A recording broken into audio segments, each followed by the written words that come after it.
you feel that? The chill as it spreads through your body. A shiver runs up your spine as the brisk wind bites. This is no time to freeze. You stand face to face with veterans, masters of this world, champions in these conditions. Focus on your training.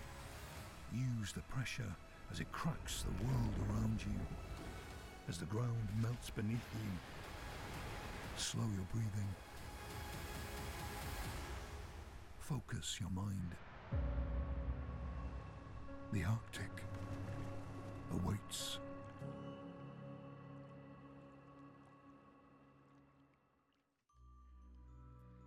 Hello and welcome to Greenland and the Arctic X Prix, the third event in the very first season of Extreme E, a racing series for state-of-the-art electric SUVs. I'm Andrew Coley and I'm joined here in commentary by Jenny Gow.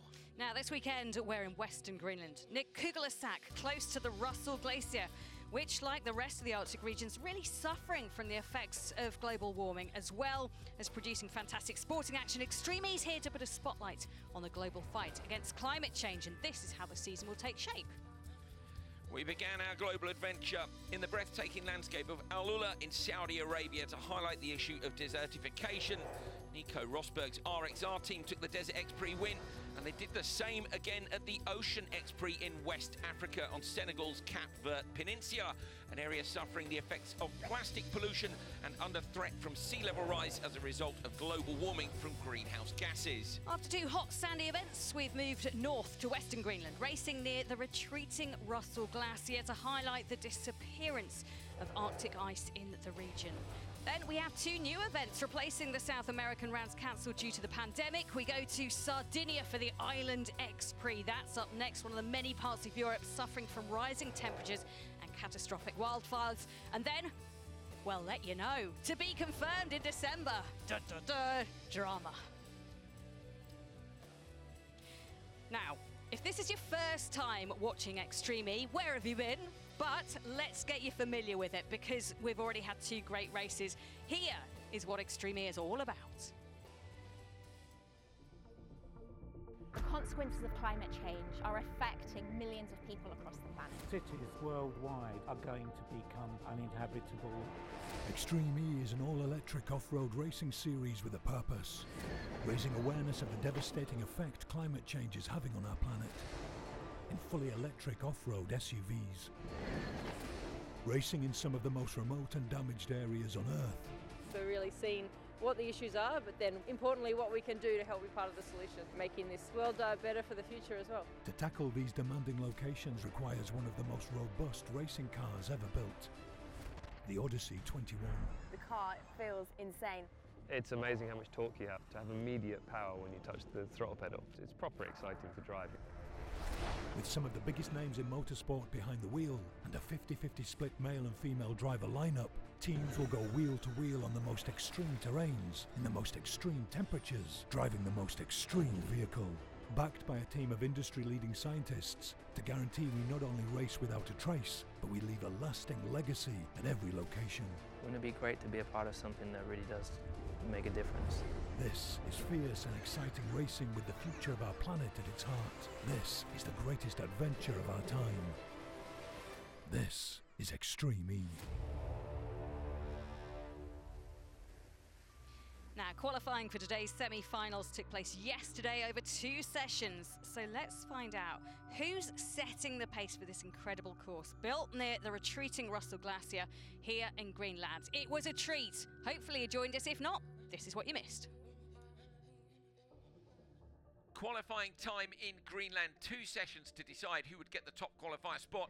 Would it be X44 again? JBXE, Michaela Arlen-Kotlinski at the wheel on the first lap. Coming down the hill, things were going absolutely fantastically for her until the car ground to a halt just before the start of the super sector.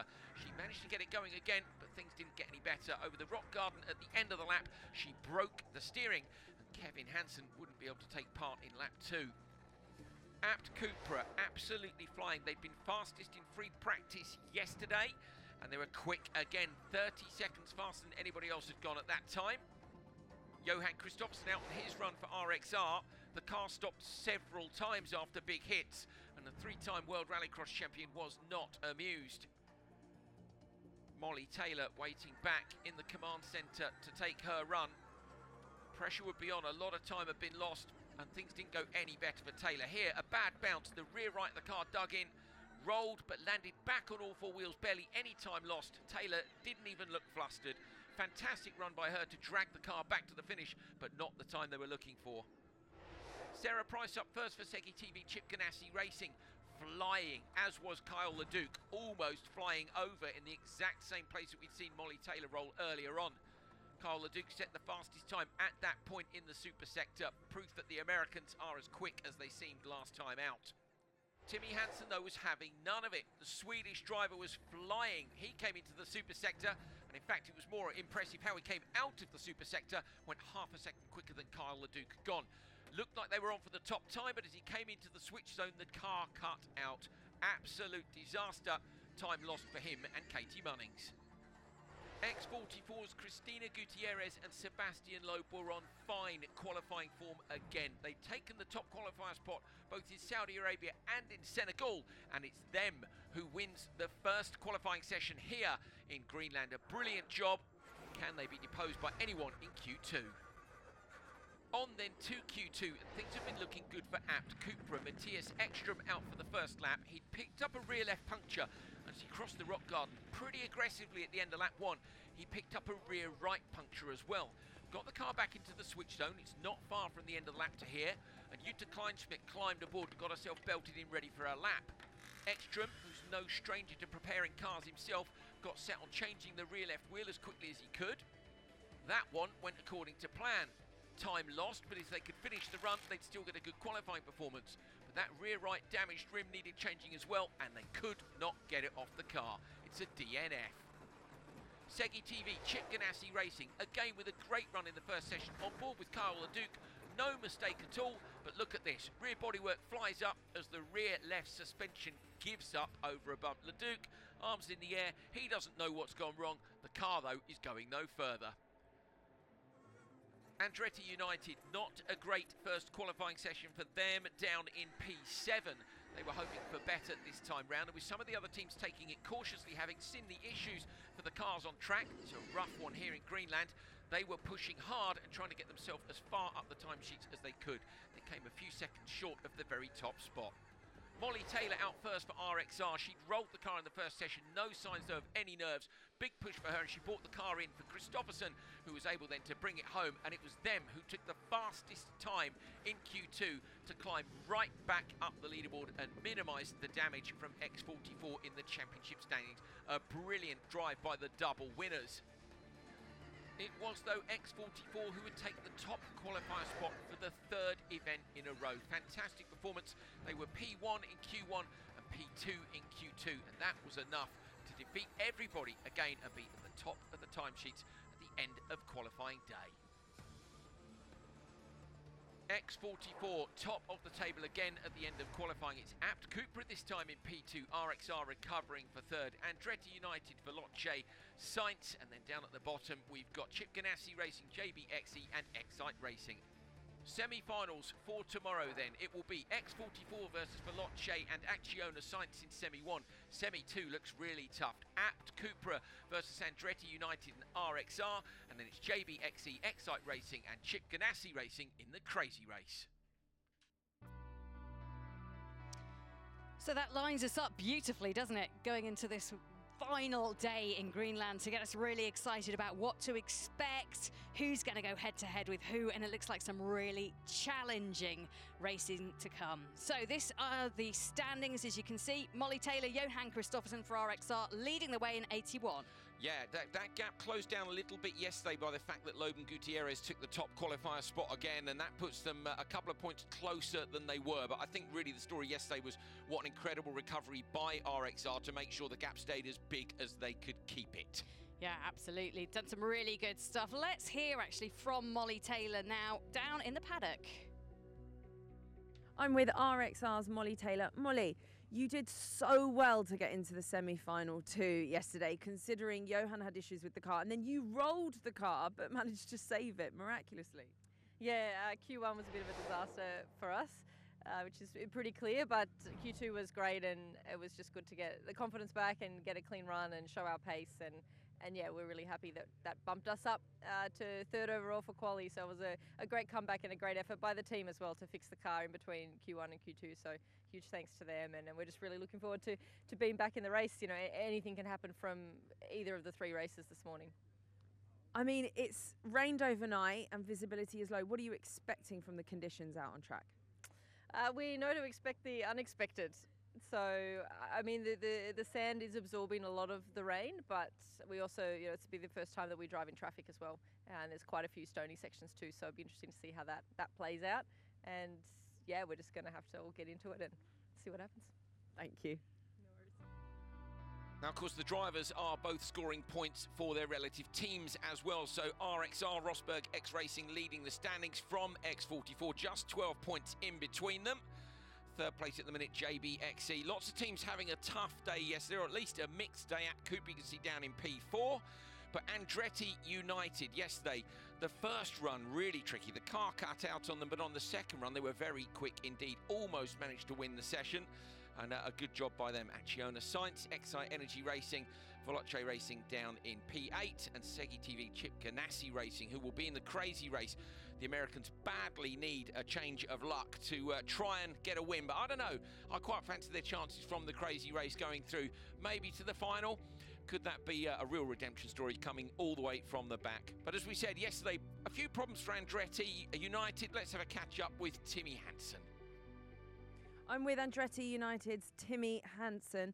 Timmy, disappointment in Senegal, but are you seeing the Arctic X Prix as your opportunity? Yeah, absolutely. I mean, Senegal, we had a slightly different race format. So after our issue in Q1 there, when the car stopped, there was really no way back to the finals for us. I think the race format has improved. So now everybody still got a chance to make it through. And yeah, we're going to do our best. I mean, we're in a tough semi-final today with the Abt and Rosberg car. So it will be super tough, but exciting. You know, it's gonna be cool. They've changed the layout of the course down towards turn 2, 3, and down towards waypoint 6. So none of us have driven there, and first time we'll do is you know, when it counts. And the weather conditions are really going to affect the driver's approach to this. It's been raining all night. It's wet. Visibility is low. Yeah, but I think it's good with the rain because we don't get dust. So if it would have been super dry, it could have been dusty. And it's not really affecting the grip, to be honest. So it's not rained that much that we have standing water. So yeah, I think race conditions are perfect today, really. Visibility will be good, better than dust, and we can have some close action, I think. Perfect. Thank you so much. I'm so excited because I think all of the drivers have woken up this morning and having had a night on the St. Helena thinking, yes, we all have options to get through to the final.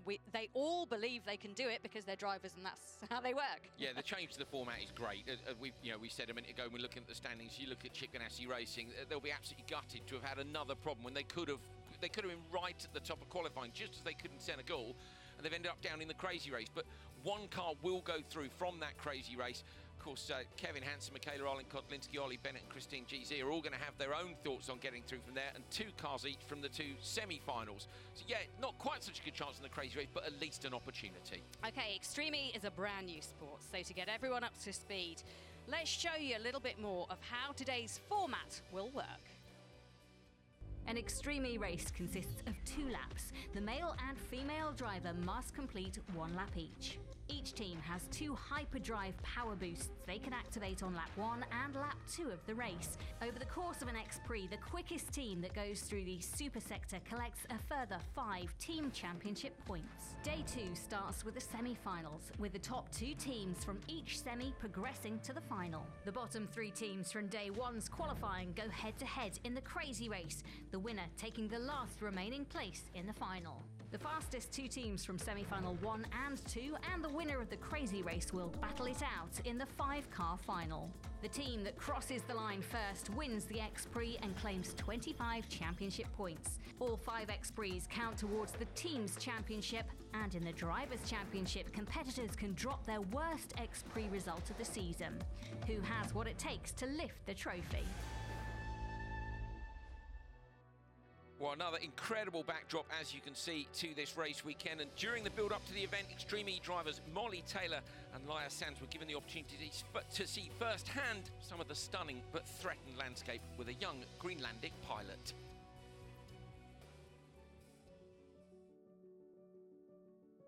My name is Mia Biilman Larsen, and I'm 23 years old. I'm the CEO and pilot for SFR Greenland. So I was 20 when I got my pilot's license, and I got my private license first, and then I got my commercial license, and then I upgraded to the 2-engine.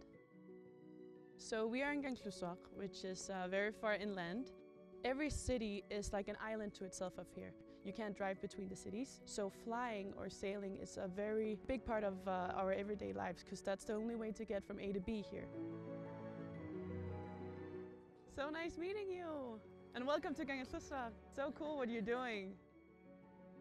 We're gonna go actually in this way, and we'll head a little bit in over the ice. We have a beautiful glacier, so we'll be flying towards that first. And we'll be exploring all the colors, the valleys and the scenery of Kalaallit here in the area.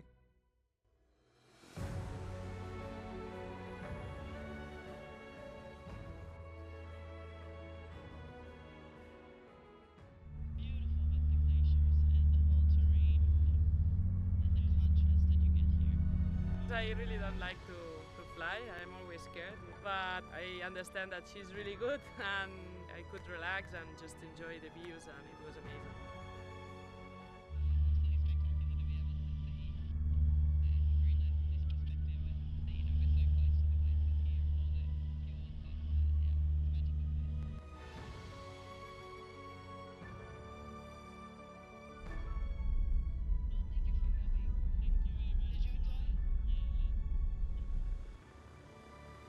Yeah, it was incredible. The scenery, it's just so spectacular, and to see the scale and size of the country and all the ice and just all the beautiful terrain, fjords, and yeah, it was amazing. It's so amazing to see these female drivers and to feel this empowerment of women also taking up spaces in male-dominated industries and actually being some of the ones that can help inspire and help motivate, because we are able to do it. If not just as good, then maybe a little bit better.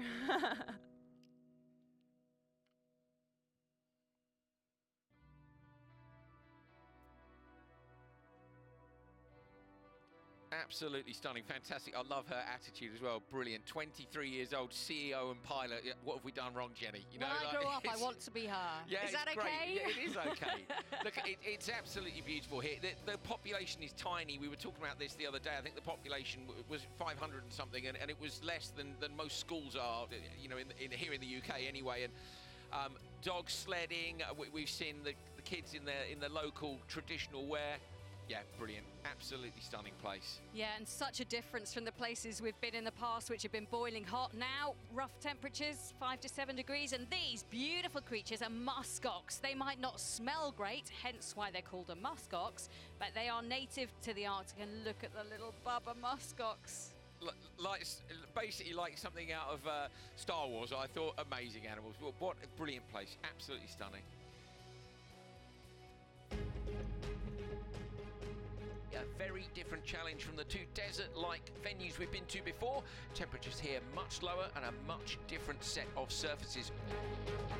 Off the start line, fairly open. We've got a couple of tight corners where we can expect the cars to try to get in a line, but if they're not in a line by that hairpin just before the cliff face, you are definitely going to be following the cars in front through the next section. It gets very, very narrow, as we see here. One of the apt Cupra drivers heading up over the top of the crest and down through that narrow section.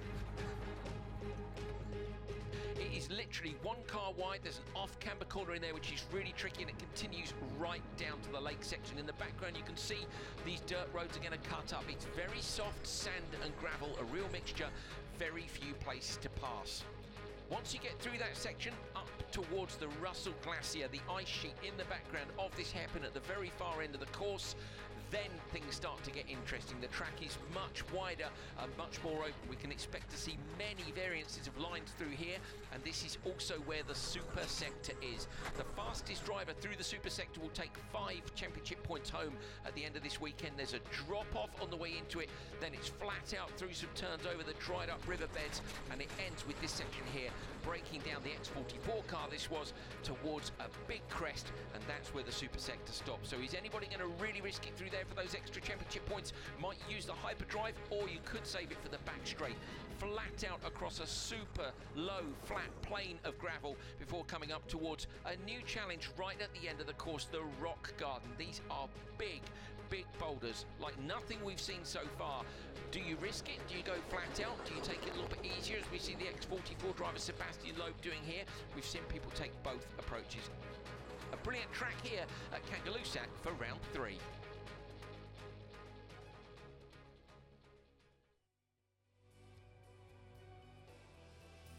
Right, it is time for the start of the semi-final races. The prize, well, it's a place in the final later on today, a 5-car final as well, and the chance to claim the Arctic X Prix title. Who's going to stop Nico Rosberg's RXR team? That is the big question. So far, 2 wins out of 2. So let's get the action going for you. Sit back and enjoy. This is Extreme E.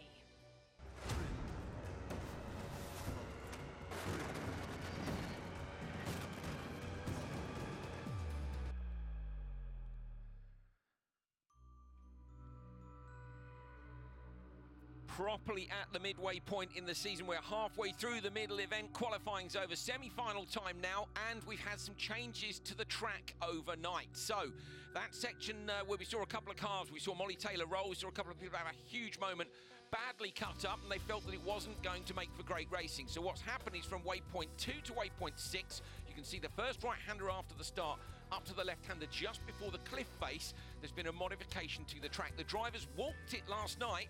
Today they're going to go side by side for the first time racing across a piece of ground they haven't driven the cars on. So this is going to be absolutely fascinating. Do you use your hyperdrive and try and get the whole shot? Do you hold back and see what that course is like and try not to damage the car, do something later in the race? I think a sensible decision. Very sensible decision, but exciting as well. Exciting for us. I've spoken to a couple of the teams. They say their drivers are really enthusiastic and excited about it as well. And then we go into what was the track yesterday for qualifying for all of the practice sessions as well. So a really challenging track for the drivers to try and understand and navigate and really come to terms with today because of the changes overnight. I think it's great. Yeah, so do I. And we did see yesterday as well, this is definitely the hardest track without it. And by that, I mean hardest on the cars. It's very rough in places. It's got rougher during the course of the weekend. So going to be super tough. You've got to judge perfectly exactly where you're going to make your attacks. Where are you going to make your moves?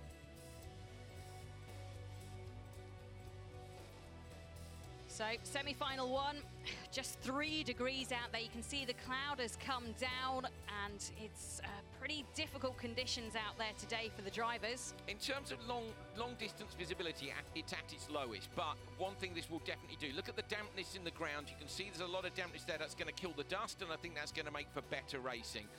Grip should be pretty good out there. Look at the green light down in the distance. That's ready to go and get the cars off the line. Getting all fired up and excited for the semi-finals. We're nearly there. I'm on the pre-grid ahead of semi-final 1 with X44's Cristina Gutierrez. Cristina, this is the first ever motorsport race in Greenland. How excited are you? It's very exciting for everyone, I think, because it's the first time ever to race here, so it's very special. It's going to be a wonderful race, so I'm very happy to be here in Greenland, and I hope to come back again. Thank you so much. Thank you. So Cristina Gutierrez there, the X44 team. She'll go first off in the car, handing over to Sebastian Loeb. Veloce is another team. Emma Gilmore coming in this weekend, taking over from Jamie Chadwick. And she'll be partnering Stefan Sarazan at Veloce. And then it's the Acciona Sainz team, Carlos Sainz. He'll be first in the car, handing over to Leia Sands. It's a really tough semi-final, isn't it, Andrew? It's an interesting one, to be fair, because there are very few. I mean, Sarazan and Loeb have got good start experience. The other four drivers, to be fair to them, haven't really got multi-car start experience. That applies to Carlos Sainz, Leia Sands, Emma Gilmore, Cristina Gutierrez. So it's whether they've gambled on getting the start driver in for this, and that some of the teams have decided they want their starter in for the final. They've got to make it there first, though. I'm with Veloce's Emma Gilmore. Emma, your first ever race, and it's in Greenland. What can we expect? Well, tell me, what can I expect? I'm learning. So, yeah, it's been just a crazy experience, just absolutely loving it. So, yeah, looking forward to it. Best of luck. Thank you. Best answer ever there from Emma Gilmore. What can we expect? I don't know, you tell me. I imagine the last 2 months has felt like that. She was here in London very early, wanted to go testing in France. That didn't happen thanks to COVID. Thought she'd have to isolate. That didn't happen because the rules changed. So she had a lovely time being a tourist, but had to wait a long time. Of course, she can't just pop back to New Zealand because of the very strict entry requirements. When she goes home, she's going to have to do what Molly Taylor's done when she's gone back to Australia and spend 14 days in a hotel. Molly, in fact, stayed in Europe the entire time between the last two events. She's competed in some rallies and things. So it's still really tricky for the teams out there. As you're seeing Carlos Sainz about to jump into the car, pulls down the crutch belt down between. That's the best way to do it. Carlos not loving getting in and out of the car. I wonder if there's a problem with that car, actually, because the other two are on the grid, and Carlos Sainz looks like he's still in his garage. Let's have a listen in. Yes, I know. So you can start before next time. Sorry. Okay, well, they're obviously still in the tent. You can see the other two cars for X44 and Veloce down in the staging area waiting. They might actually be in the grid already. I think they are. Yeah. They are. So this is a strange one. We're going to have to try and find out exactly what's going on. Well, Emma, she won't be. I'll tell you what, Emma won't be disappointed, and neither will Cristina if Carlos doesn't turn up. But I think he's going to. I think the Matador is just having a little bit of a mind game here. I'll be there. I'll be there in good time when I'm ready. Gutierrez warming up the brakes. So you can see, she's left foot braking, which is standard for any competition driver. Watch her left knee drop down. As you head up to the start gate, a little bit of throttle, a little bit of brake, a little bit of throttle, a little bit of brake, and that just helps you feel. Watch the nose of the car dive as she jumps on the brakes, and that's just to put some heat in the brakes. You don't want to come to the first corner, and we don't even really know what the first corner's like because of this change to the track, so that the drivers like us, they're going to go off the line and all the way down towards turn one, flat out, Jenny. The first time they're going to hit the brakes in earnest is for the turn, waypoint 6, turn 6, the open hairpin left, and we don't know how rough the ground is in between. Are they going to be flat out down there? It's very, very much the unknown. So many question marks, aren't there? And look, the rain coming down as well, windscreen wipers flashing. My word, there is a lot at stake as semi-final 1 gets underway.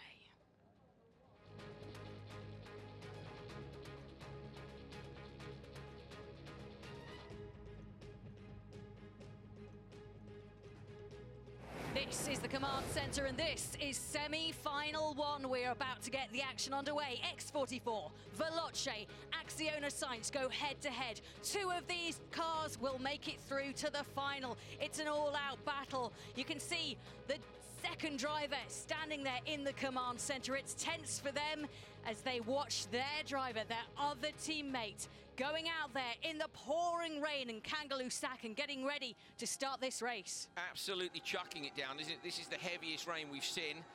Carlos Sainz is pulling on the handbrake, so that's to warm up the rear brakes only. It's harder to warm up the rear brakes than the front. So you just pull on the handbrake, and that just warms up those rear brakes on the run down to the grid. So Carlos is going to make it. There is a time limit to when he can be there, but I'm guessing they've played it cool and just gone out at the last possible second. So Acciona will be on the grid. Was there a problem? Is it a little bit of a mind game? Going to find out soon enough.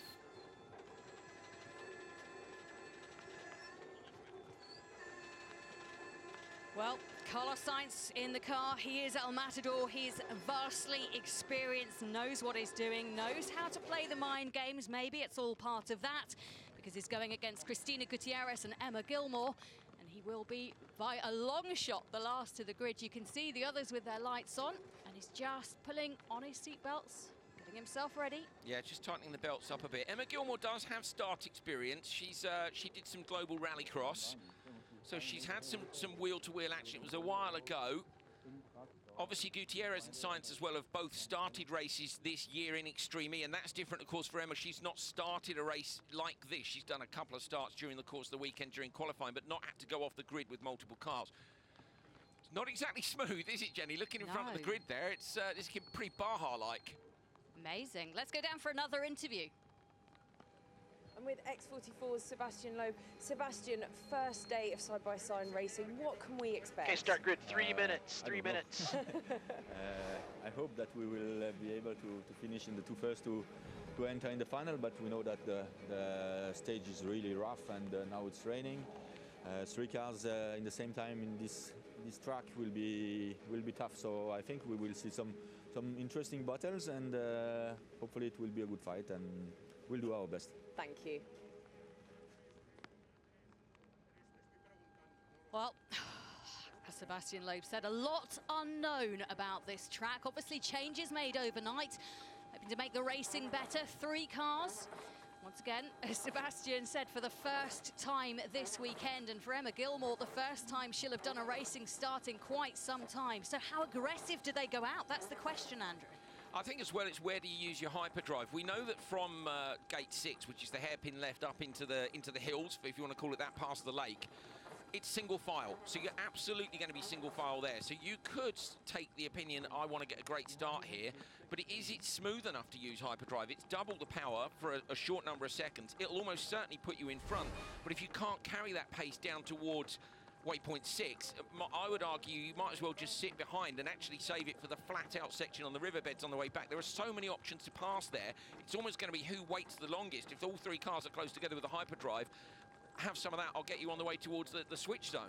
The switch, another important factor of Extreme E. The drivers have to come in, they switch over for the other driver. 45 seconds is the minimum hold time. We know that the Acciona Science team, they don't particularly like that. They don't really like the switch.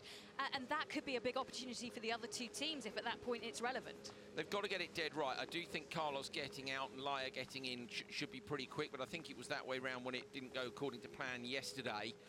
They lost about 5 seconds. Carlos pulled into the wrong switch zone. That didn't cost them any time in terms of the 45 seconds because, you know, that's from when you stop. That will have cost them a couple of seconds on their lap time, but it wasn't a smooth change. But they'll have practiced it a bit, Jenny. If they felt that it was really awful, they'll have done a few in the tent and just made sure that they're good to go. Scott Elkins, 1 minute, going to go racing.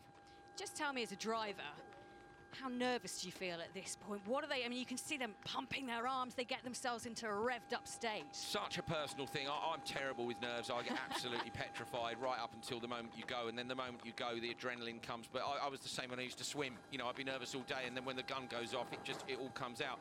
Emma Gilmore's there firing herself up. You see Timmy Hansen doing the same thing. 30 seconds, Some of them 30 just seconds. look completely emotionless. Look at Sainz, eyes shut just for a little pause.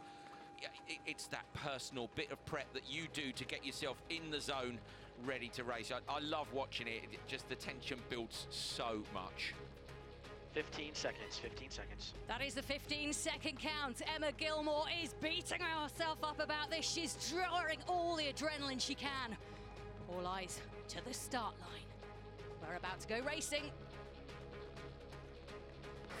And it's a green light, so getting stuck in to this race. Let's see what happens. The first 3-car race around Kangaloo Sec, a brand new start to this. You can see the X44 just edging in front.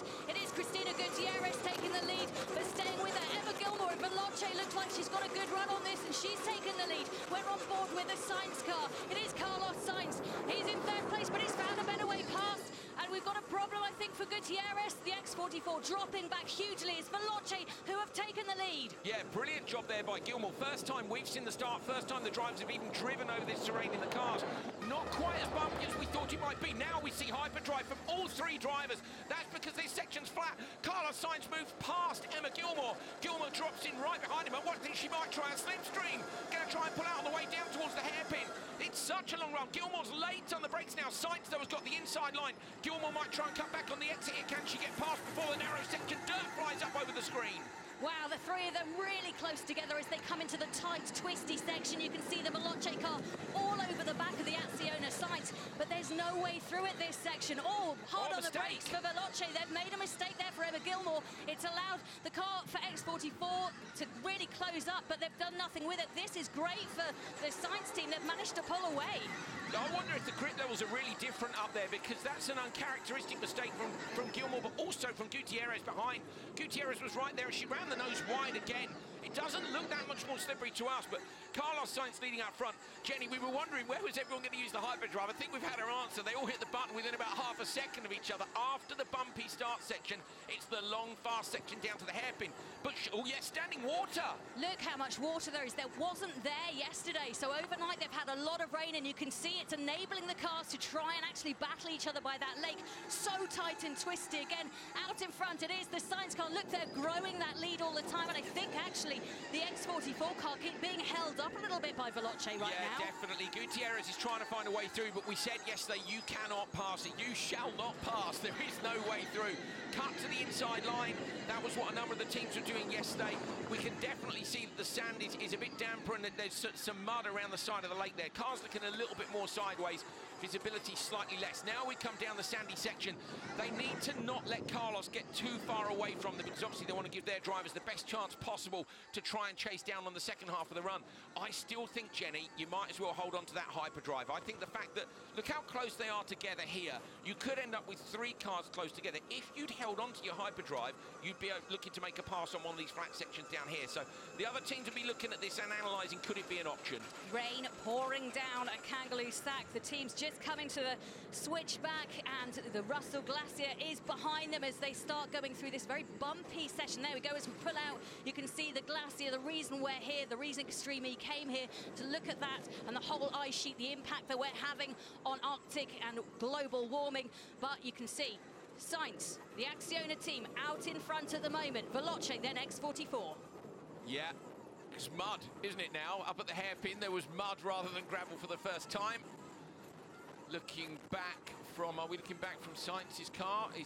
There's a bigger gap now. So where has Gutierrez gone? Gutierrez, I think, has got a problem. Veloce have gapped X44 big time, unless she just had... Where would she have made up that time? We didn't see that. So there's a big gap now between Veloce and X44. Looking at X44, there's no issues, no punctures that we can see. Gutierrez is just going to have to try and make that back up, but there's some 5 seconds between them, and Gutierrez was literally right on the rear bumper of Gilmore. This is absolutely perfect as you see this big jump, and I wonder if there is a problem with that car. As you said, they're on the brakes, just not really approaching that jump as quickly as she has been all weekend. I mean, Gutierrez, incredible story. She's coming back from the Kazakhstan rally, where she won the class, but in the process ruptured 2 of her vertebrae. She is recovered. We've seen her this weekend doing well, but it's one heck of a comeback for her to come into this aggressive terrain. It is. She's going to be getting battered in the car. She will be fully medically fit. She'll have had to pass a medical to get back in the car, and there's no way she would have done it. There's no way the team would have allowed her to do it. It's a big gap, look, between Sainz and Gilmore. That's gone up by about a second, but it is maintaining at 5 seconds now between Veloce and X44 as they cross that plane back in. This is the area where I think you could use the hyperdrive, as I say, to make a pass, but I don't know, maybe they'll all be aiming to be out front. Look at this, on board with Sainz now, moving the car around, sliding into that long left-hander as he comes up towards the end of the lap. Look, Jenny, I think there would be a difference to grip levels now for the first time this weekend, just with the amount of dampness there is down there in the soil and in the sand. This is perfect for Carlos Sainz. He wants to come into the switch zone with a really decent lead, so he can hand over to Leia Sands and they can try and extend that. But this is a tricky part of the track. If you haven't watched it before, then they're coming up to an area called Rock Garden. You can see there are huge boulders that these cars have to navigate. We've seen punctures, we've seen all sorts of problems for teams, but actually he went over there quite gingerly, and it was a nice line that he took. Yeah, good line from Sainz in the background. Gilmore's about to cross the Rock Garden now. Here she comes, launches it in a little bit harder, but still a good line from her, and then we're waiting for X44. This is where you can have your potential issues. Gutierrez nice through there as well. So they've seemed to have, the very big rock that a few teams hit yesterday, I wonder if someone's been out there and rolled it out of the way under the cover of dark, but that was a good line from everyone. Gutierrez now as well has closed the gap down by a couple of seconds, or she had on Veloce. Coming up to the switch zone now, we're going to get our best idea. So Acciona are in. Let's see what the gap was to Veloce as Emma Gilmore comes in. So when Emma crosses that line, she breaks early to get it down to 30, and she's in as well. Okay, here we go, switch time, and then it's on to the second laps. So they're under speed limit, so that's why they're going very slowly. It's because they have to. They have to pull the speed right down to 30 kilometres. They come up to the chevron, you can see the science car, turn right. They've assigned a bay already, so they have to go into that bay that they have been assigned. Then they have to do the switch, driver out, driver in. And one of the team members is allowed to help them with that. So there's only 3 people allowed in their bay. They have to switch on neutral, and now the switch. So the reason they were looking across to the guy in front is they were all looking to the left is because there's an indicator on the front of the car to let them know when it's into neutral. So Carlos now climbs in. This needs to be fast. Sorry, Leia Sanz climbs in, Carlos climbs out. So their lap belt on first of all. Gutierrez out, Sebastian Loeb in. So Sebastian Loeb, the 9-time World Rally Champion, is at the back of the pack. 45 seconds is the minimum. Obviously, you can go longer if you want to. Gutierrez helping Loeb. I think if you need to. Yes. Well, you don't want to. Yeah, good shout. Yeah. If you get it horribly wrong, great shout, Jenny. And we have seen this being a pinch point where mistakes are made. Loeb and Gutierrez have got it done for X44 already. Carlos Sainz watching on as they shut the door on the Acciona Sainz machine. Go, go, go! That's good. So that's good, though. They looked across. What you don't want to be doing is panicking and going, go, go, go. So she's got out. They've done it under 45. Loeb at the back. So Loeb and Sarrazin now, both way more experienced, remember, than Leia Sanz. Leia Sanz still learning the differences between bikes, cars, and I don't know if you fancy looking in your mirrors and going, hang on a minute, I think that's Stefan Sarrazin and Sebastian Loeb, 2 of the most experienced drivers in the world chasing you out. It's going to be hard work, isn't it? Very She needs daunting. to get to that narrow section first. That would be a huge advantage if she can get there, but it's the second half of the lap as well. They're going to be hunting big time now. Here we go. So cars up to full racing speed now. It is Sanz, Sarrazin, Loeb. What huge names taking to this track. Remember, this is the first time these drivers have attempted this part of the track. It was changed overnight to add to the drama. Do we need drama added? This is great. Loeb was reaching up there. I wasn't sure if his comms weren't plugged in, if he was trying to pull the belts a bit tighter. You're on board now with Sebastian Loeb. His first target is Stefan Sarrazin in front, but Sarrazin is no slouch. WRC experience, remember, as well as endurance racing. It's vastly talented driver. Yeah, really incredible pedigree of drivers that have signed up for Extreme E. And we have some great racing lined up. This is just the first of 2 semi-finals, then the crazy race. Sanz is into the narrow section already, so she's maintained that gap look of 12 seconds up to the narrow section. Loeb is within 2 now of Veloce Sarrazin. He won't be able to pass near, he'll know that. He'll just get as close as he can. Remember, the top 2 are going through, so only one isn't going to make it. Oh, wonderful shot backwards. Lights ablaze there for Loeb. Comes up through the mud, dirt getting flung up over the screen. Brilliant stuff. Pressurising all the time, Sarrazin, into maybe a mistake, maybe an error. Yes, it's narrow up there, but you still want to deliver that pressure on another team and another driver to just let them know you are there, you are waiting. So a narrow section, but you can just see there is no space between Loeb and the car in front, the Veloce team. Oh, look, it's looking for a way round on the inside. Can he do it? No, not quite. That is brave from Loeb, but what else would you expect? Looking for another way round. He's having another look, going to get into the rear quarter, going to go up the inside of Sarrazin, cuts up over, goes through the side of the lake. Loeb makes a pass where we said you couldn't pass. Well, that's out the window, isn't it? 9-time World Rally Champion says, yeah, you can. No worries. Wow. I wonder if Veloce is struggling for traction, Jenny, because we saw Emma Gilmore struggle through this section as well. Gutierrez was all over the back of her, so maybe the difference in settings between the 2 cars, but X44 looked to have great traction, and Loeb is now absolutely slicing into the lead of Leia Sanz. It was 9 seconds, it's down to 7. Look in the background. He's on a big push, and Sarrazin's going with him. Loeb has been so disappointed that when it comes to race day, they haven't been able to put the performance together that they thought they could. So this is their chance for redemption. They've been brilliant on a Saturday, and when it comes to Sunday, they always seem to just lose out. So they're trying to claw back points to the leaders. They are trying to get on top of RXR, and they are trying desperately to win this Grand Prix weekend. Loeb takes a little look in his mirror. They've actually got mirrors on the outside of the car and cameras. If you look behind the screen, they've got 2 little cameras which are facing backward on the front quarters as well, so they can take a look at what's going on behind. He's got the lead down to under 5 seconds. Oh, Carlos Sainz and the Acciona Sainz team will be having kittens back in the command centre watching this. Can she hold on for the rest of this lap? I don't think anyone used their hyperdrive, Jenny, on the first part, and that makes me think they're going to be using it now. So Sanz has got to use it to defend. Loeb and Sarah's going to use it to attack, and it's about how quick you want to go over these crests, what risks are you willing to take. If you don't make it through to the final, you're out. You've got to take a risk. This is going to be the longest second part of a race in Laia Sands' career, possibly. She's being hunted down by one of the greatest drivers in the world. It's terrifying, but it's fantastic. There he is, Sebastian Loeb. Cool and calm. Yeah, no visors down today, visibility so much lower. I'm thinking races in the dark. I'm loving the lights, I'm loving the wet as well. I like the tricky conditions.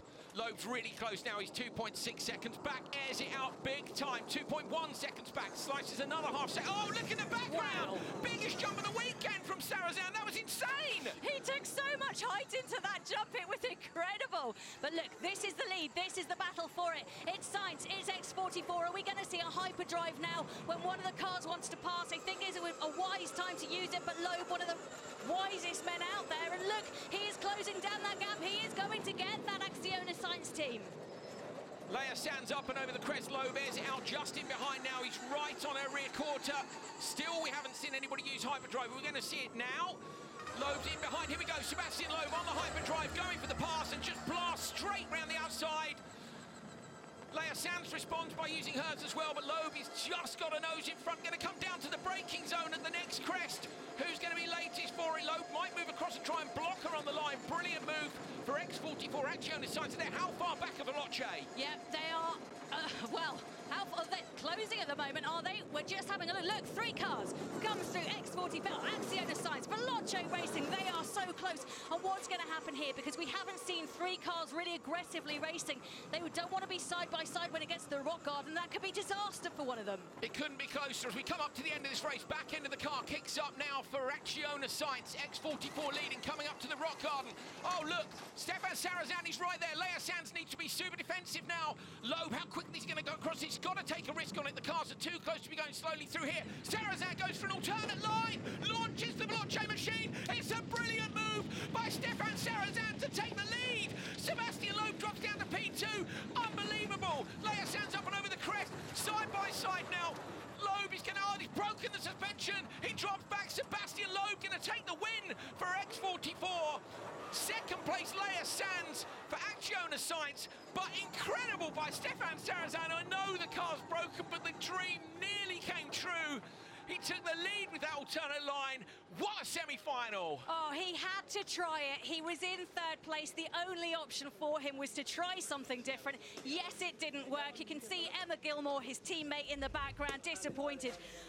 Woo, that was absolutely brilliant racing. It's what we hoped it would be. X44 take the win. Wow. Best race of the season, calling it. Sorry, that's it. So far. You can, yeah, so far. I'm fired up. Now I'm fired up. Absolutely brilliant. I'm with Veloce's Emma Gilmore. Emma, how exciting was that? I mean, your heart must have been going. It was so exciting. Yeah, and Stefan did a great job doing that move at the end. I mean, you had to gamble it. You know, it's our chance to get to the final, and unfortunately, it didn't pay off. So, you know, hats off to him. He gave it a go, and if it had pulled it off, it would have been great. Thank you.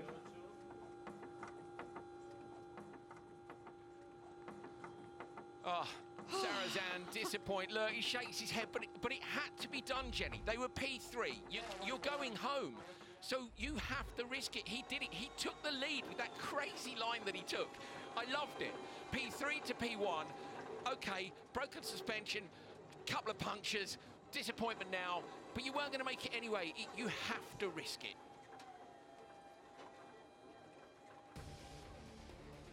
So off the start, all 3 cars getting away okay. I would say that it was the Acciona Sainz team slightly sluggish. Veloce taking a slight lead over X44. You can see the rain coming down. This was the first pinch point, turn 6, and it was the Acciona Sainz team that led into the narrow section. Yeah, Gilmore did a good job there. I thought she might get back up the inside of Carlos on the way through that left-hander, but there wasn't the traction for them when they came up to that narrow section, and she maybe the Veloce car holding up X44 a little bit.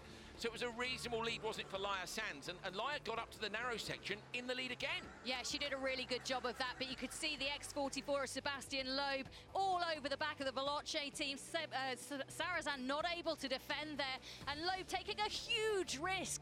right by that lake. In fact, touched a couple of the tyres into it, but he managed to get round. That moves on, Jenny. It's on all day long, and I would actually argue you could probably drive through the edge of the lake. Well, he did look really put a wheel in that. He put that's marked as a pace note as cut, but this was the biggest cut of all. Watch Sarazan in the background. I'm in P3. I've got nothing to lose. Oh, it's that huge rock. The rear left puncture, the front left steering was broken. He could have just held on. You can cross the line with 4 punctures. Who cares?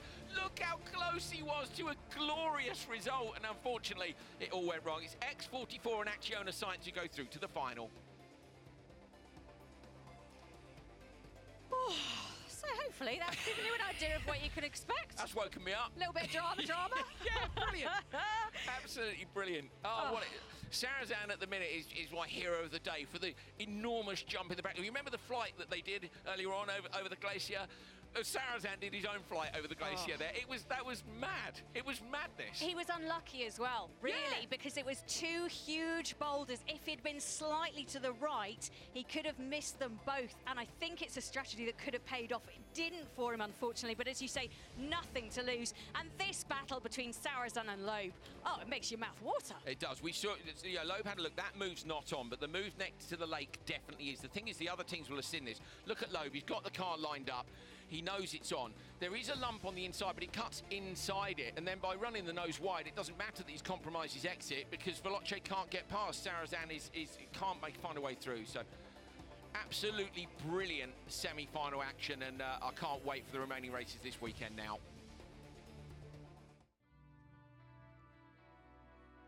Absolute madness in the first semi-final, just craziness. So we're going to head down to the command centre and catch up with the teams who actually made it through. Brilliant. X44's Cristina Gutierrez. Cristina, what a fantastic semi-final one. And the performance from your teammate, Sebastian Loeb. Wow. For me, it's the best. It's incredible. Share the team with him. It's incredible how read the race. So for me, it's a nice job for the team all the weekend. So we are very happy to be in the final, and congratulations for other team because it was a very nice semi-final one. Brilliant. Good luck. Thank you so much. I'm with Acciona Science's Carlos. Carlos, incredible run from you, and then Leia there on, the most exciting semi-final one. Yeah, I think finally we reached the final and we have a clean run, and yeah, I'm really pleased for the whole team, and now we have to look for the final and see what we can do, but it's already a good step for us. Thank you. So yeah, first final then for Acciona Science this weekend in Greenland. Brilliant. Semi-final 2 coming up. 2 more cars to go through from this one. Stay with us. Here we go.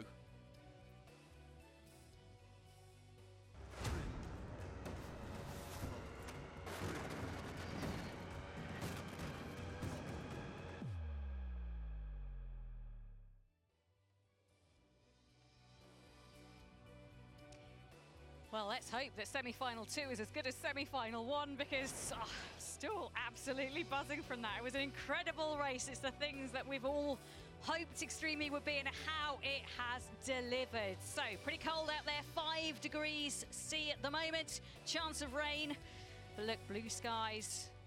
Yesterday. Yes, I was going to say, at that moment in time, now not so blue. No, it was raining for semi-final 1. We definitely saw it was a little bit more slippery up at the top section past the lake. This is the lineup for semi-final 2. So for Abt Cupra, Jutta Kleinschmidt and Matthias Ekström. Then you've got Andretti United, Timmy Hansen and Katie Munnings. And for Rosberg X Racing, Johan Kristoffersen and Molly Taylor. Remember, the championship leaders.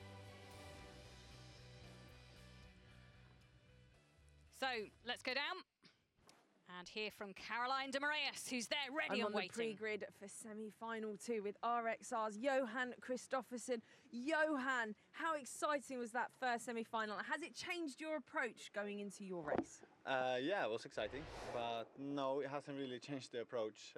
I think it's mostly exciting in the end of the race, and Molly have to take care about that. So maybe I have the easy part to start this race. But let's see. The start is also very crucial. I mean, it's going to be the first time we drive on the track with a new layout. So that's also a bit exciting, going 3 wide into a corner which you've never driven before. Well, best of luck with that one. Thank you. Let's make our way over to the Abt Cupra, where I believe we've got the birthday girl, Jutta Kleinschmidt. Happy birthday, Jutta. What a way to be spending your birthday in Greenland ahead of the semi-final too. What are your feelings going into this one? Yeah, now I am for sure a little bit nervous, which is, I think, normal. I have to drive against very fast guys now. I know they are full in action with rallycross too, so it's yeah, I'm very nervous, but I will try my best. You'll be great. Best of luck and happy birthday. Thank you. 59 years old today, Jutta Kleinschmidt. 59 years young, Andrew. Yeah, but Come on. I have absolutely no doubt that she's able to match the pace of Hansen and Christophersen. We've seen that she is class. She was class in Senegal, and she's been super quick here as well. They had a brilliant Q1 yesterday, not so good in Q2. They'll be hoping for a smooth run through this time. The rain look is low over the hills in the background. Visibility is good enough on the track. The dampness has certainly kept down any dust issues we had. We've heard from some of the drivers in Semi 1 that it was a little bit slippery up on the section round by the lake. We've also seen that it's possible to pass up by the lake, which we didn't know. Jenny, I think we've had some clues as well. Yesterday we spoke to Carl Leduc and he said the million-dollar question is where we're going to use the hyperdrive. Well, we saw it and it was in both the places we thought they'd use it. Yeah, absolutely. You want to use your hyperdrive where it's flat. That means that 4 wheels on the ground, you gain as much traction as possible. For that 4 seconds that you're delivering that super speed, you're going as quickly as you possibly can. We've already had events in Saudi and Senegal. The conditions here, as you can see, woolly hats being worn, coats on as well. But here in the Arctic, a little bit cooler and colder. Now, earlier on, we caught up with Timmy Hansen from Andretti United. They've had a mixed weekend. He's had some tough times, but he's looking forward to this semi-final, you can bet. I'm with Andretti United's Timmy Hansen. Timmy, they've changed the start section. How do you approach that? Do you go all out or patiently wait for opportunities? Well, definitely all out. Okay, attention on the start grid. I think it's a big advantage to have track position going into the narrow section. So, yeah, but we have never done these few corners before, so we'll see. But it's definitely going to be fun. It's a great track. Oh, I've got to let you go, Timmy. Thank you so much. Good luck. Yes, always important when you're a pit reporter to let your drivers go before the race starts. I've been in that predicament, and you get yourself chatting, and all of a sudden you realise, oh, gotta go, sorry, bye. Yeah, you're never that popular when you go opening doors, are you, when drivers are already belted up and ready to go, sticking microphones underneath crash helmet chin straps. Just how are you feeling? And the answers are always so varied, aren't they? Some people are literally one word, go away, and other people are fully up for a chat.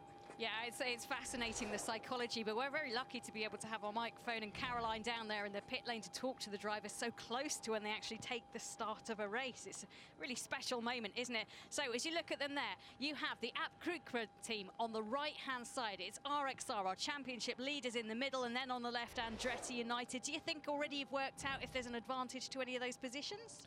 It was hard to tell from the first one, wasn't it? I mean, Emma Gilmore got away brilliantly for Veloce in the first race. I think, were they in the middle slot in the grid? I can't even remember. It was so exciting.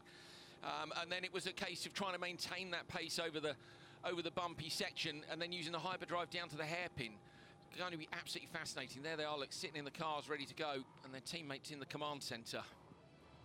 Attention all teams, attention all Extreme E teams. Stand by to start racing at the Arctic X Prix. Semi-final 2 is about to commence. Energize your systems and prepare to race. Come on, get in.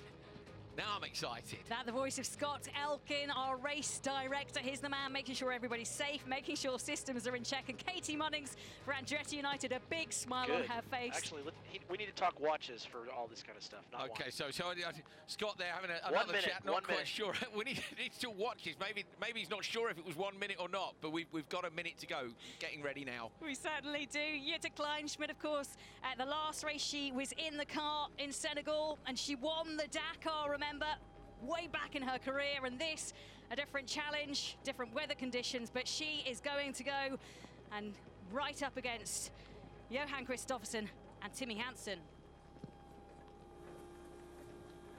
30 seconds, 30 seconds. 30 seconds to go. Hansen with his standard start procedure, getting himself all fired up and ready to go. Wipers are on. lights will be changing very soon indeed.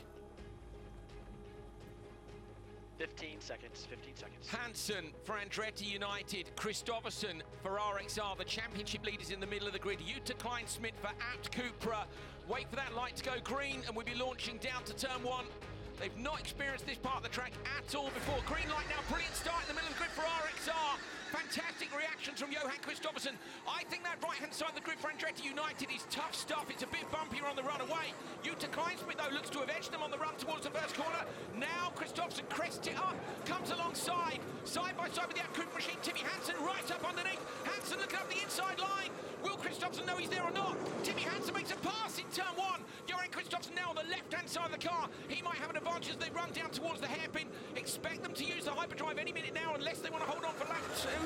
Kristoffersen goes now later in the lap. We thought he might pass his Hansen immediately. He's going to now have that inside line.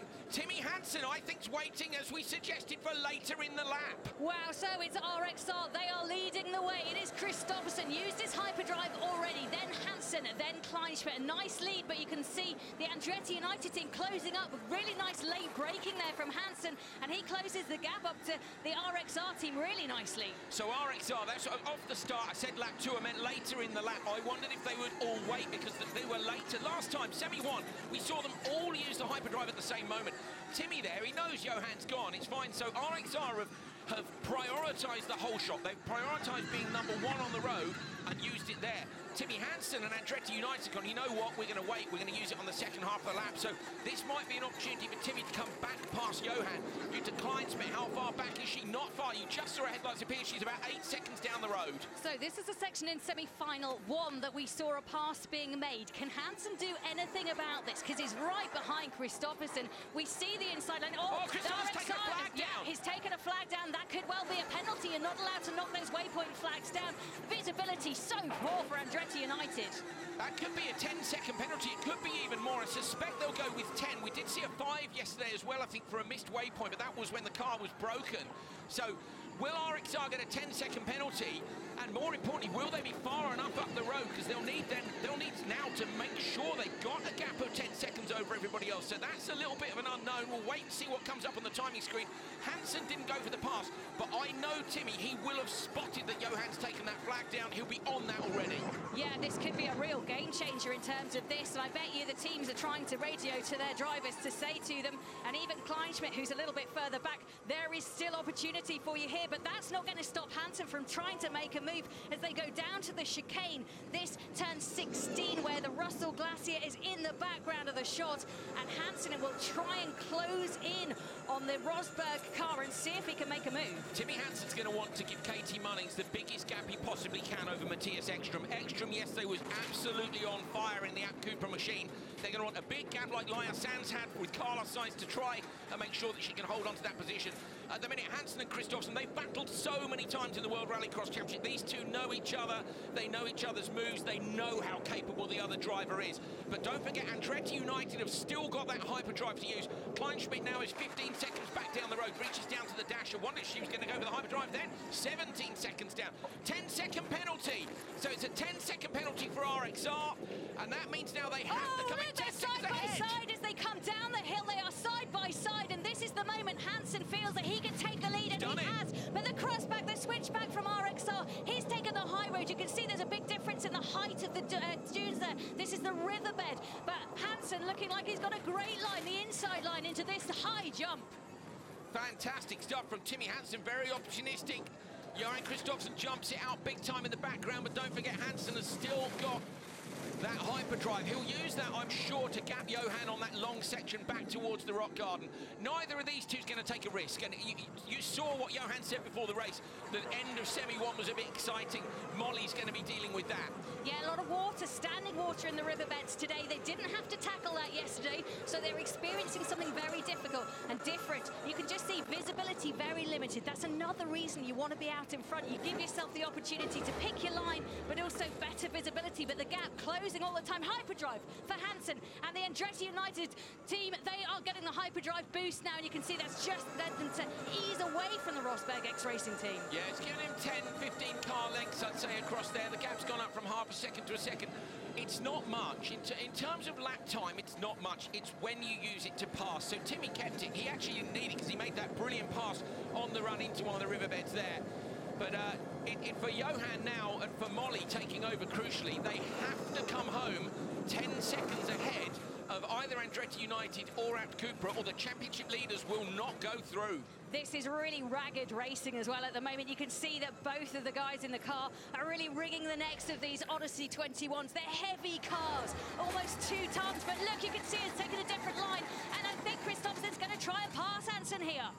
Brilliant move, caught up. I don't think there's anywhere to go over the rock garden. He's closed him right down, though, and it's going to mean that Molly's going to come in super tight. Timmy there almost went defensive on the run into the rock garden, but so there's no way Johan's going to risk it in there on this first lap. You've got to save those big risks for the second lap when you've only got 100 or so metres to go. So RXR are going to follow Andretti United into the switch zone. I'm pretty sure of that. They might be side by side. Looking at things here, Johan's close, but no, he's in behind. So it's about this gap now. Back to Abt Cupra, 27 seconds back for Jutta Kleinschmidt.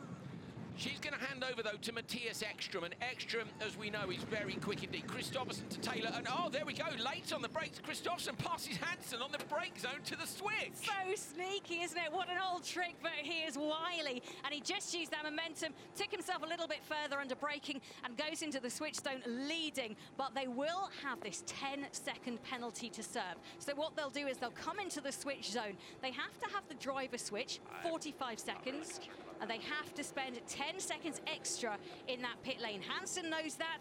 Munnings will get into the car. She'll know it. They will leave the switch zone unless they have a disaster leading this X Prix. In we come now. So I say, crucially, it's all. This is all for me. This is all about the championship leaders. It's all about RXR. They've got this 10-second penalty. Ekström jumping into Abt Cupra. Molly Taylor jumping into RXR. Katie Munnings getting in for Andretti United. They're 30 seconds up. What are we hearing here between them? Not a lot. They've got to go through. If they don't go through, remember that already X44 are through, Jenny. The pressure's on here. X44 are in the final. If RXR don't make it, championship's going to change big time. Speak to drivers all the time about how long penalties actually feel like, and the 10-second penalty for them will feel like forever.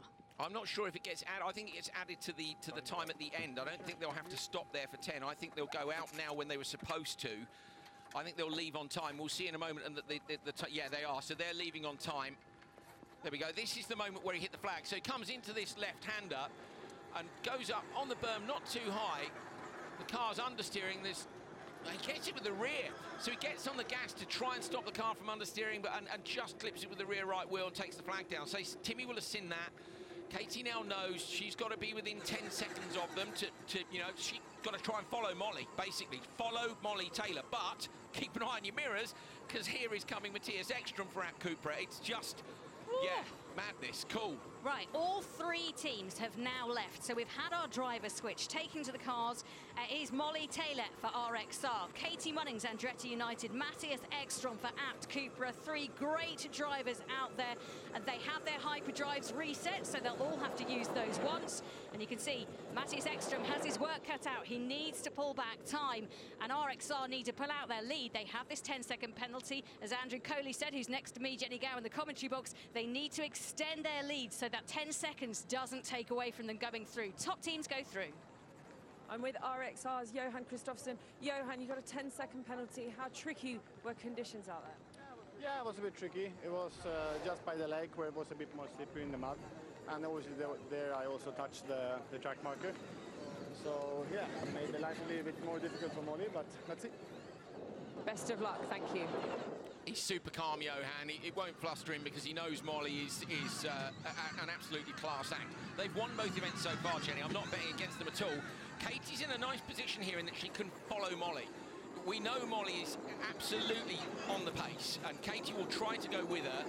As I say, it's how far back. Ekström's actually 37 seconds back down the road. Nobody's used their hyperdrive yet, so they'll be saving that for the back side of the course.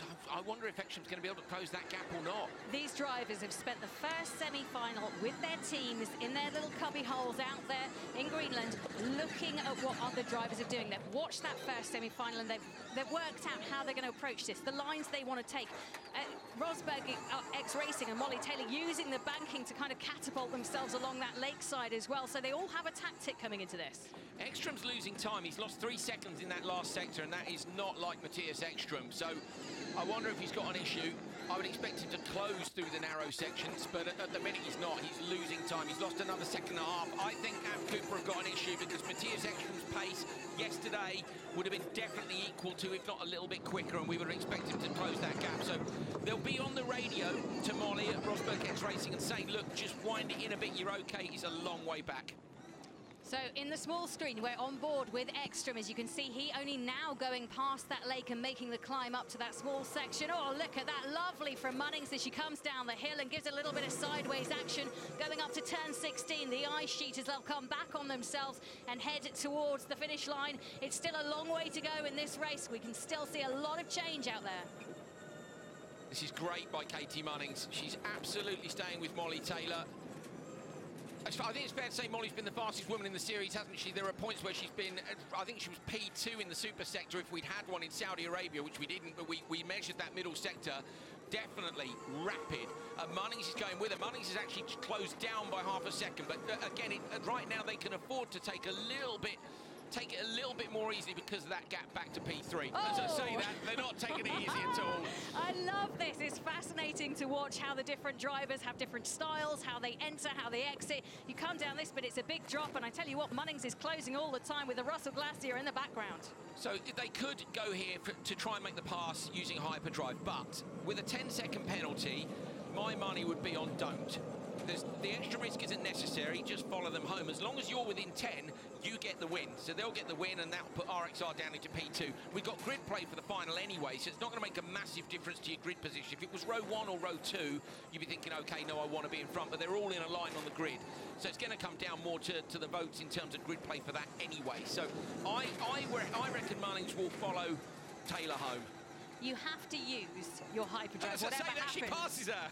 Brilliant. Of course. Well done. Proper commentator's curse. Yeah. Go on then, Katie. And that's without the hyperdrive. She's still got that up her sleeve to use as well. Remember, Taylor yesterday had that roll. She was absolutely fine, carried on with the car. And that section of the track has been taken away for today to make the racing a little bit better. And my word, it has not failed, has it? As Munnings launches that car into the sky. And now she uses her hyperdrive. You can see the difference it makes for 4 seconds, that extra power boost. The back of RXR's car, there's just a bit of bodywork has come away, so I wonder if there was a little incident there, maybe a touch. I think Andretti United have found a line through the riverbed, which is quick. That's the same place that Hansen passed Munnings, so I think they've found something which is just a little bit of an alternate line through there. This is wonderful by Katie. I'm completely wrong. I'm perfectly happy to take that on the chin. But you can see, look at the confidence in the car. She's followed Molly through the lap. She's now super quickly here. Molly Taylor coming in. And crucially for both, or particularly for RXR, Ekstrom has dropped back. He's 45 seconds back down the road, and that is going to mean that RXR, even with the 10-second penalty, are going to go through. We know we've still got the final ahead of us, and there is absolutely no point Katie Munnings going out there and just trawling around. She needs to get her gameplay on. She needs to eye this new track, the change track from overnight, and work out how she wants to approach this. You can see Ekstrom 45 seconds down now, but they're coming up towards the finish. Into the rock garden. It is going to be the Andretti United team that lead out of here. The big boulders that are just perilous. The tyres doing a superb job over really tricky conditions. And you can see Taylor closing in. Can she jump up and make any gap? Come down? I don't think so. They're coming towards the end. It's going to be a very close thing. It's going to be the Andretti United team and Katie Munnings, Timmy Hansen pairing that take the win. They've done a fantastic job. Rosberg X Racing also go through. They were 11 seconds behind in the end. They had that penalty. That's why it's 11 seconds. They did a great job too. Disappointment for the Ab Cooper team. They get knocked out for this round. But my word, what a drive that was from Katie Munnings and Timmy Hansen. Absolutely brilliant. Timmy's desperate to take the cans. You can see in the command centre he wants to get on there and congratulate Katie for what was a brilliant drive. I thought she'd take it easy and just bring it home behind, knowing there was a penalty there. She made the pass, and that will be huge for her confidence levels. Absolutely brilliant. The smile on her face and the fist pump when she crossed the line tells you all you need to know. That meant a huge amount to Katie. She's just matched up to her biggest rival in the series. Brilliant. Yeah, they all go way back. All of these drivers know each other from different disciplines. It's a very small world, isn't it, out there in the world of driving. I'm just listening in to Ekstrom, and he's not running at full RPM there. I don't know if he's just crossed the line and backed off. I think he has, but yeah, not for Kleinschmidt and Ekstrom. It's a shame, isn't it? Look at Katie Munnings. Look how pleased she is. Go on, Katie. Absolutely brilliant. No winner's champagne for Kleinschmidt on her birthday, but here are the results of semi-final 2. Hansen and Munnings go through in first place. Second place going through as well. RXR are championship leaders. They did get a 10-second penalty, but through. And with Andretti United's Timmy Hansen, congratulations, race winners. That was fantastic. Yeah, it was a great race, like one of the most enjoyable races I've had in a long time with Johan. He's great to race with, and we had a nice battle all the way through. Then Molly and Katie picked it right up from where we left off, and also had a great battle. So, I mean, we're in the final now. We've had a great weekend so far, and you know, in the final anything can happen. So we'll be at our best. Well, good luck. We're looking forward to it. Thank you. A very happy Timmy Hansen in the command centre. Now, we just heard from the Cooper team, their drive shaft broke. Very disappointing for them just after Jutta's start. So they were handicapped all the way through that. But let's have a look. Katie Munnings in the car. Whew, that was another really fine race. What an X Prix final we have on our hands. We know 4 of the teams going through, still 1 place left with the crazy race. That's to come. It'll be Chip Ganassi, JBXC or Excite going through, but Katie Munnings can relax. Look, I love it. Her concentration face has gone and her stoked face is on. Like you can just see the sort of smile. She's trying to park the car calmly, but is basically so excited. You forget all your processes, don't you, at that point? It's a brilliant drive. That's a step. That's a big step. There are times when you go, okay, I've been consistent here. I've done well there. That was good. That was amazing. I'm with Christiana Figueres. Christiana, you were part of the Paris Climate Change Agreement. Tell me about how important Extreme E's work here in Greenland is. You know, it is very important because the fact is the Paris Agreement establishes the track that every country is going to follow toward a net zero emissions future by 2050. And if you want to understand it this way, you understand that every country and every institution is actually driving a different vehicle and at a different speed. But the track is the same and the destination is the same. The difference between this fantastic race and that one is that everyone has to win on climate because otherwise no one wins. And so what Extreme E is doing is actually breaking the boundaries, certainly of technology, what is possible with electric mobility, but also helping us to break the boundaries of our mental barriers that tell us maybe we cannot address climate change. What if we can? What if we go at it with the same mentality that is here today? Christiana, thank you so much and enjoy the rest of the race. Thank you very much. Everyone has to win on climate, otherwise we all lose. What poignant words as we go into the paddock and into the garage of the Rosberg X Racing team. Molly Taylor just chatting and debriefing through with her engineers. Let's take a look back at that semi-final too.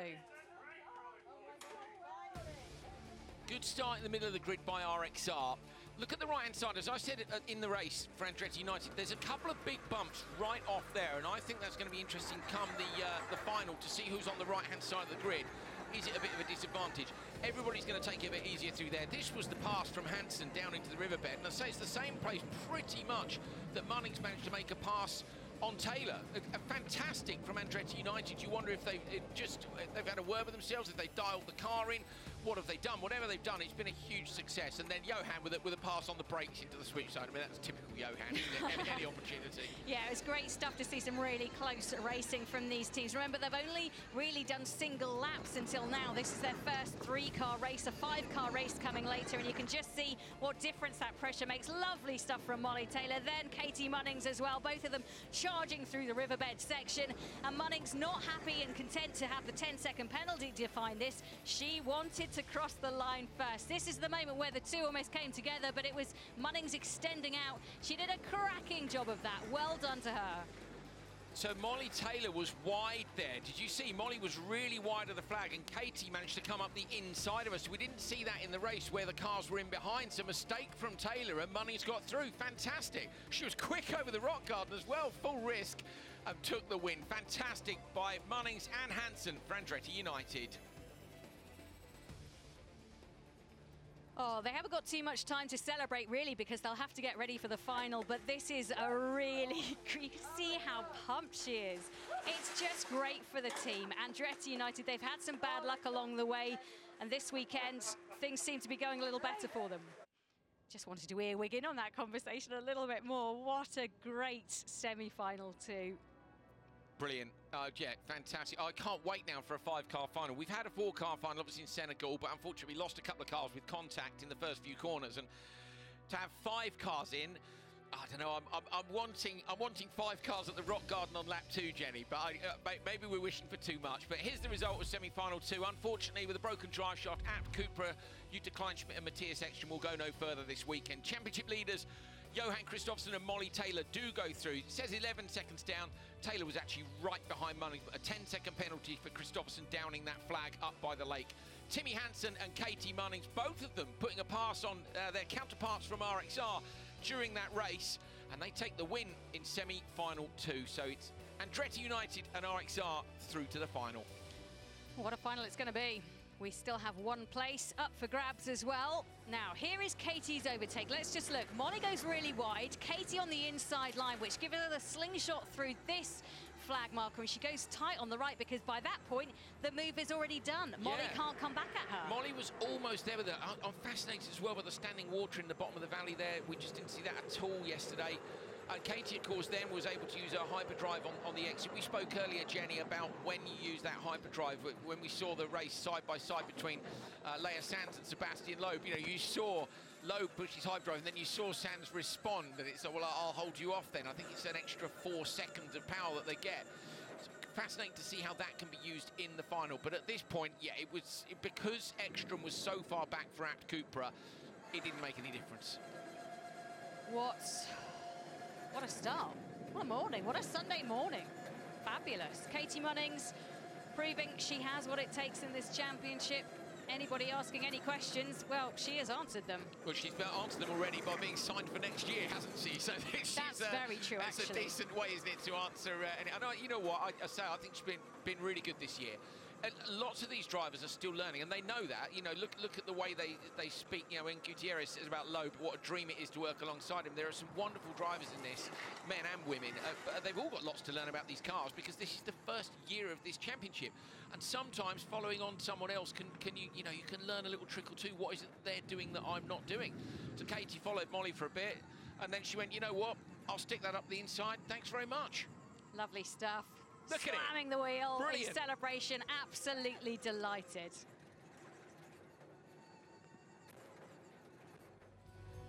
We're here in Kangerlussuaq in front of the Rossel Glacier, and this is one of the biggest reasons we're here because of the environmental story. Katie Munnings. Katie, that was phenomenal racing, and the smile across your face says it all, I think. Yeah, I can't wipe the smile off my face. That was insane. I mean, Timmy did such a good job, and thank you so much to the team. We worked so hard on our setup and having a good feeling. We had, difficulties in Senegal, so this means so much now to come back like this. And the first section was a new section for absolutely everyone. You didn't practice on it. That must have felt quite nerve-wracking. I think it is, and you just can't overthink it. You just got to get in and drive it. But yeah, I'm just so happy. So much goes into this race, and everyone watching at home, thank you for your support. I know my family are there, so thank you for everything you've done to get me to enjoy this sport. I wouldn't be here without you, and I think it's just so much fun that we get to do this. We get to be in Greenland. We're stood on like a glacier here, so I just feel so happy and privileged. I know we haven't won yet, but it feels like I'm on top of the world. Well, you're going into the final. How are you going to approach that? And also a quick word on Timmy Hansen's performance as well. Yeah, I mean, Timmy is just an absolute goat of the sport. He's insane. He always pulls it out of the bag. And you ask him how he does it, he's like, I don't know, just drive it. He's so chilled.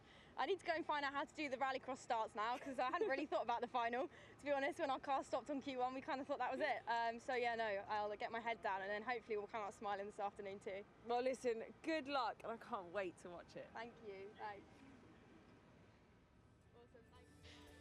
Well, Katie Munnings, unsurprisingly, absolutely ecstatic. Now, we've seen the semi-final action, but the racing is only part of the story of Extreme E. The fight against climate change is a key part of its DNA. Let's hear more from our reporter and Professor Carlos Duarte. And first, our driver, Sarah Price. We can see the beautiful ice cap behind us. I'm with Sarah Price. Sarah, you actually camped overnight on that. What was the experience like? Oh yes, I did. It was a very cold one, let me tell you. I'm from California, so I'm not used to this chill. And then it rained. One of the 5 times this year it rained. It rained the time we were up there. So it was quite eventful. I wasn't as prepared as I should have been with the right clothing, and so I froze a little bit, not going to lie. But it was a once-in-a-lifetime experience. I would never trade it for the world to have that in my life now, and it was a good time. And you mentioned the rain. I also know that you were collecting samples. What was that for? Yeah, collecting black ice samples. So up on the ice sheet, we were just checking the terrain and what we have going on and trying to help the scientists gain information that they can go back and study and see what the effects are of black ice on the glacier. And I know that we've got one of our scientists, our Extreme E scientist member, Carlos Duarte, who is going to be zoomed in from our floating home, the St. Helena ship. Carlos, hello. Hello, how are you? We are very well. Carlos, I know that there's a laboratory on the ship. Can you tell us a little bit about the work that you're doing on the St. Helena? Yeah, so on St. Helena, I'm using the St. Helena as a research platform. We are now moored anchored in Kangalusak Fjord, which receives 5% of the discharge of the Greenland ice sheet, and it comes with lots of sediments. So every day there's probably about 15,000 tons of mud that are discharged as an outcome of the retreat of the ice sheet. This is a huge problem because it's clogging the fjord and the waterways, but it might be actually part of a solution as well, because this material has been grinded below the ice sheet for over 1 million years and is delivered to the ocean, and this is actually something that happens at a very slow pace everywhere in the world. That is the weathering part of the carbon cycle, and this material may actually release chemistry into the ocean that might contribute to sequester carbon dioxide. So what I'm doing is in the lab is checking the capacity of this material to absorb carbon dioxide and whether we could possibly use this mud, which is a nuisance, as a blessing to solve our climate problem. Well, Carlos, thank you so much. Fantastic insight there. And Sarah, I've got to say thank you to you too. Yes, thanks so much, and thank you, Carlos, for all you do for us. Thank you and good luck on your race, Sarah. Thank you.